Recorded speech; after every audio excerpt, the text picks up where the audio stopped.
ISKCON নেতা চিন্ময় দাসের মামলা পরিচালনার ক্ষেত্রে কোনো বাধা দেওয়া হয়নি বলে জানিয়েছে চট্টগ্রাম জেলা আইনজীবী সমিতি। বিকেলে চট্টগ্রাম জেলা আইনজীবী সমিতি আয়োজিত সংবাদ সম্মেলনে কথা বলেন সমিতির সভাপতি অ্যাডভোকেট নাজিম উদ্দিন। সংবাদ সম্মেলনে অ্যাডভোকেট সাইফুল ইসলাম আলিফ হত্যাকাণ্ডের সাথে জড়িতদের গ্রেপ্তার সহ 11 দফা দাবি তুলে ধরে মামলার দ্রুত চার্জশিট প্রদান করে দ্রুত বিচার ট্রাইব্যুনালে বিচারের দাবি জানানো হয়। এছাড়া ভারতীয় বিভিন্ন প্রচার মাধ্যমে মিথ্যা অপপ্রচার চালাচ্ছে বলে অভিযোগ করা হয়। এতে লিখিত বক্তব্য পাঠ করেন সমিতির সাধারণ সম্পাদক অ্যাডভোকেট আশরাফ হোসেন চৌধুরী। উপস্থিত ছিলেন বার কাউন্সিল সদস্য অ্যাডভোকেট বদরুল আনোয়ার সহ সিনিয়র আইনজীবীরা।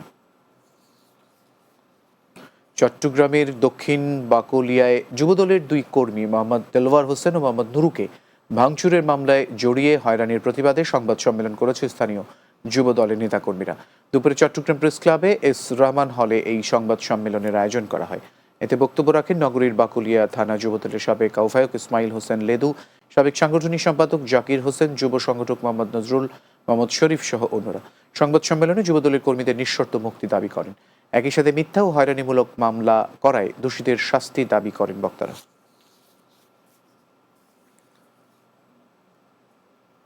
চট্টগ্রামে প্রাণনাশের হুমকি, মিথ্যা মামলা, চাঁদাবাজি ও সম্পত্তি দখলের প্রতিবাদে সংবাদ সম্মেলন অনুষ্ঠিত হয়েছে।